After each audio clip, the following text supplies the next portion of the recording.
Hi hello ನಮಸ್ಕಾರ, ನಾನು ನಿಮ್ಮ ಪ್ರೀತಿಪುರಂ. ಸೊ ನಾನು ಇವತ್ತು ಡೈಲಿ ಲಾಗ್ ಇವತ್ತಿಂದ ಸ್ಟಾರ್ಟ್ ಮಾಡ್ತಾ ಇದ್ದೀನಿ. ಸೊ ಫೋಟೋ ಲಾಗ್ಸ್ ಹೇಗಿರುತ್ತೆ, ಫೋಟೋಶೂಟ್ ಹೇಗೆ ಮಾಡ್ತೀವಿ, ಸೊ ಕ್ಲೈಂಟ್ ಜೊತೆ ಹೇಗೆ ಕನ್ವರ್ಸೇಷನ್ ಇರುತ್ತೆ, ಇದೆಲ್ಲ ನಿಮ್ಗೆ ಇವತ್ತಿಂದ ಹೇಳ್ಕೊಡ್ತೀವಿ. ಸೊ ನಾವೇನು ಮಾಡಿದ್ವಿ, Tumakuru to Honnavar photoshoot ಹೊರಟಿದ್ವಿ.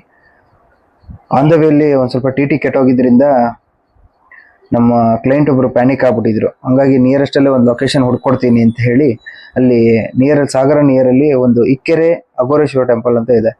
So ಆ ಲೊಕೇಶನ್ನ ನಾವು ಚೂಸ್ ಮಾಡ್ಕೊಂಡು ಆಟೋ ಬುಕ್ ಮಾಡಿಕೊಂಡು ಆ ಲೊಕೇಶನ್ಗೆ ಹೋದ್ವಿ. ಆ ಲೊಕೇಶನ್ ಹೋದಾದ್ಮೇಲೆ ಕ್ಲೈಂಟ್ಗೆ ತುಂಬ ಇಷ್ಟ ಆಯಿತು. ನಾವು ಹೋಗಬೇಕು ಅನ್ನೋದು ಟ್ರೆಡಿಷನಲ್ ಶೂಟ್ ಅಂತ ಅವ್ರ ಪ್ಲಾನ್ ಇದ್ದಿದ್ದು. ಅವ್ರು ತುಂಬ ಇಷ್ಟಪಟ್ಟರು ಆ ದೇವಸ್ಥಾನನ. ಹಾಗೆ ಅಲ್ಲಿ ಹೋಗಿದ ತಕ್ಷಣ ಒಂದು ನಾಯಿ ನಮ್ಗೆ ಫಾಲೋ ಮಾಡ್ತಾ ಇತ್ತು. ಸೊ ನಾಯಿಗೊಂದು ಬಿಸ್ಕೆಟ್ ಪ್ಯಾಕೆಟ್ ತಗೊಂಡು ನಾಯಿಗೆ ಫೀಡ್ ಮಾಡೋಷ್ಟರಲ್ಲಿ ಕ್ಲೈಂಟ್ ರೆಡಿ ಆದರು. ಸೊ ರೆಡಿ ಆದಮೇಲೆ ಶೂಟ್ ಮಾಡೋಕ್ಕೆ ಸ್ಟಾರ್ಟ್ ಮಾಡಿದ್ವಿ.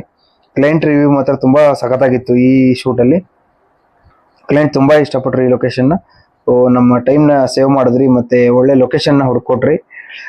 ಸೊ ನಮ್ಮ ಟಿ ಹಾಳಾದರೂ ಒಳ್ಳೆ ಶೂಟ್ ಮಾಡಿದ್ವಿ ಇವತ್ತು ಅಂತ ಕ್ಲೈಂಟ್ ಹೇಳಿದ್ರು.